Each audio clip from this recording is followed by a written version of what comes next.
యొక్క సొంత ఆదాయ వనరులను పెంచుకునేటువంటి క్రమంలో వాళ్ళకు ఆ జిల్లాలో ఉండేటువంటి విలువైనటువంటి స్థలాలను వారు స్వతహాగా అక్కడ కమర్షియల్ అవుట్లెట్స్గా డెవలప్ చేసేటువంటి ప్రయత్నం చేస్తున్నారు. అందులో బాగా అభివృద్ధి చెందుతున్నటువంటి మాస్ యాక్టివిటీ ఎక్కువగా ఉండేటువంటి కరీంనగర్ జిల్లాలో వాళ్ళ యొక్క వాల్యుబుల్ ప్లేస్లో ఇవాళ మనం ఫ్యూయల్ స్టేషన్ ఏర్పాటు చేసుకున్నాం. ఒక ఫ్యూయల్ స్టేషన్తోనే ఆగదు ఇది. వీళ్ళకు ఉండేటువంటి స్థలాలను బట్టి అక్కడ మార్కెటబిలిటీని బట్టి డిఫరెంట్ అవుట్లెట్స్ కోసం కూడా వాళ్ళు మార్కెటింగ్ డిపార్ట్మెంట్ తరఫున ప్రయత్నం చేస్తున్నారు మార్కెట్. సో వాళ్ళ ఈ తొలి ప్రయత్నానికి ఆల్రెడీ ఇటువంటివి నడుస్తున్నాయి. ఇక్కడ ఈ జిల్లాలో చేసిన తొలి ప్రయత్నానికి నా శుభాకాంక్షలు.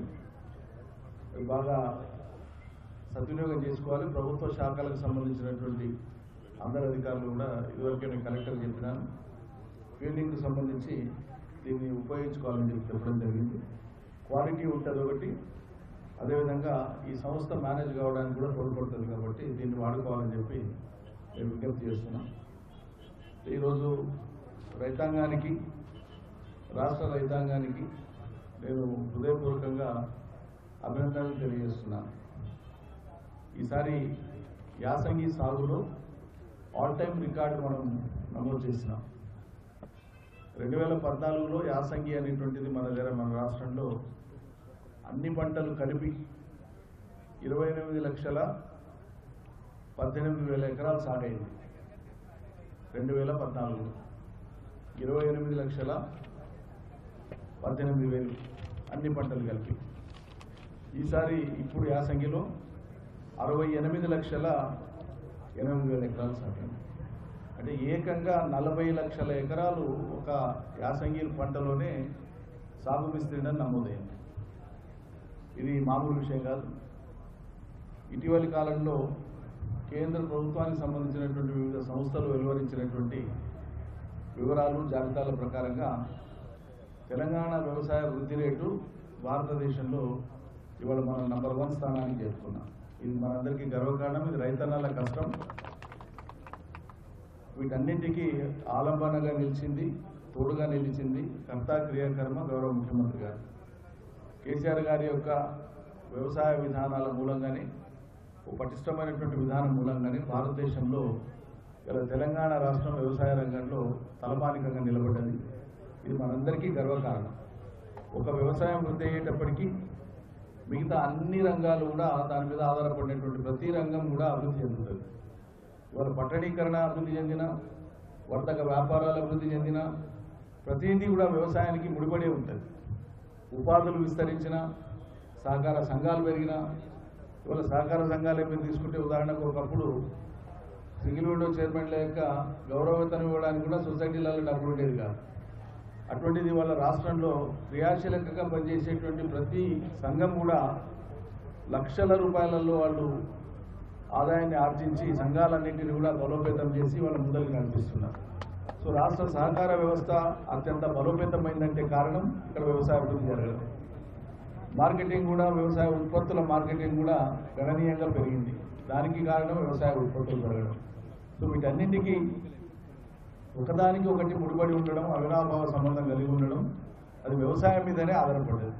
అందుకోసమే వ్యవసాయానికి వచ్చి, సాగునీటికి వచ్చి, అదేవిధంగా ప్రొక్యూర్మెంట్కి వచ్చి, అంటే మనం పంటల కొనుగోలు చేయడం కానీ, మార్కెట్ ఇంటర్వెన్షన్ కానీ, సివిల్ సప్లైస్ ద్వారా కొనడం కానీ, ఇట్లా అనేక రకాల ఇంటర్వెన్షన్స్ ద్వారా కానీ, రైతు బంధు కానీ, రైతు బీమా కానీ, ఉచిత కరెంటు కానీ, ఇవన్నీ కలిపి ఈ తెలంగాణ సర్కారు వచ్చినప్పటి నుంచి ఇప్పటికీ ఈ రంగం మీద, వ్యవసాయ రంగం మీద విద్యుత్ కావచ్చు, వ్యవసాయానికి ఇచ్చినటువంటి అన్ని రకాల సదుపాయాలు కావచ్చు, సాగునీటి కల్పన కావచ్చు, ఇవన్నీ కలిపి నేను గతంలో కూడా చెప్పిన, శాసనసభలో కూడా చెప్పిన 3,50,000 కోట్ల రూపాయలు ఈ రాష్ట్రంలో ఈ 8.5 ఏళ్ల కాలంలో ఒక వ్యవసాయ రంగ అభివృద్ధి కోసమే మనం ఖర్చు చేస్తున్నాం. భారతదేశంలో మనకంటే 5 అంతలు పెద్దగా ఉండేటువంటి ఉత్తరప్రదేశ్ కానీ, మనకంటే 4 అంతలు పెద్దగా ఉండేటువంటి మహారాష్ట్ర కానీ, మనకంటే 3.5 అంతలు పెద్దగా ఉన్న మధ్యప్రదేశ్ కానీ, మన దాంట్లో వ్యవసాయానికి పావు వంతు కూడా ఖర్చు చేయాలి. ఇది మనం దృష్టిలో పెట్టుకోవాల్సిన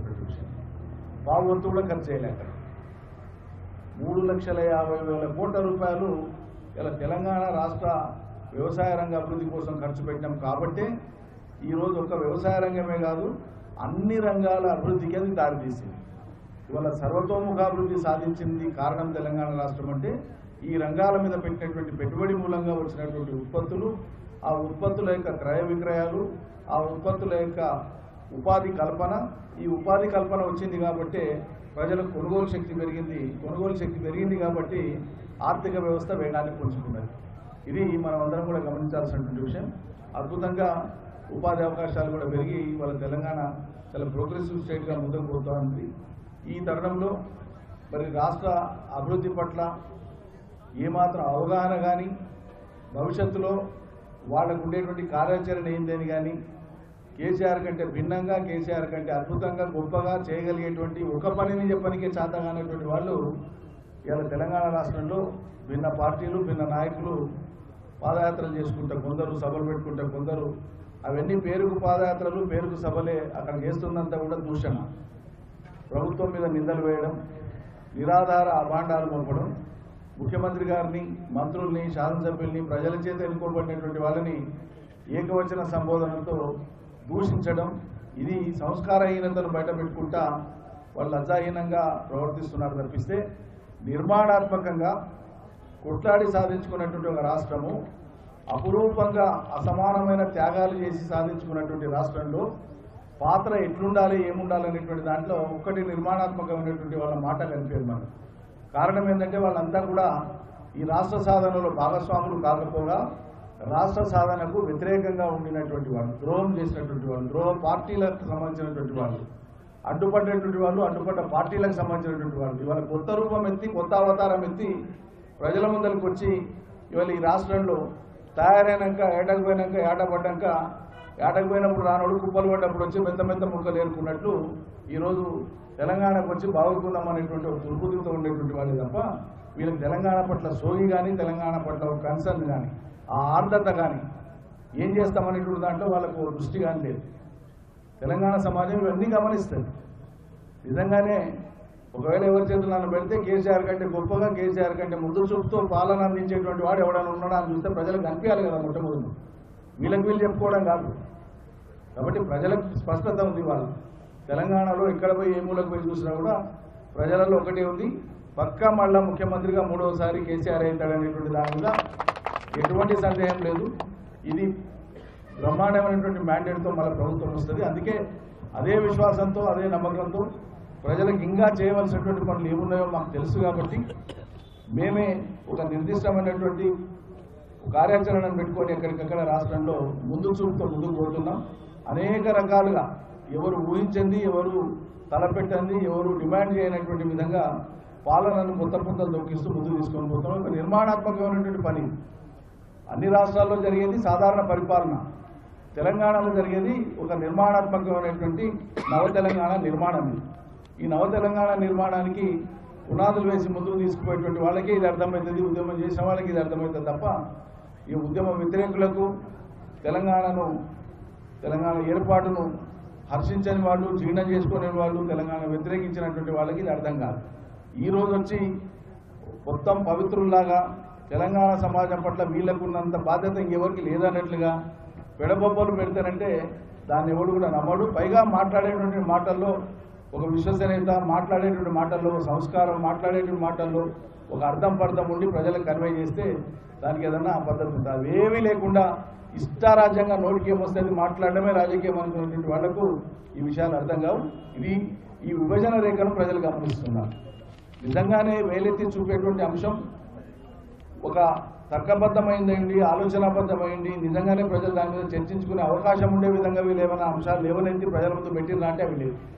అటువంటి దానికి ఆస్కారం లేదు. కాబట్టి ఈ అంశాలన్నీ కూడా రాష్ట్ర రైతాంగం కూడా గమనిస్తున్నారని చెప్పి నేను భావిస్తూ, ఇతర ప్రజానికం కూడా గమనిస్తున్నారనేటువంటి విషయాన్ని మరొకసారి తెలియజేస్తూ రైతాంగానికి ఇంకొకసారి నేను శుభాకాంక్షలు అందజేస్తున్నా. జై తెలంగాణ.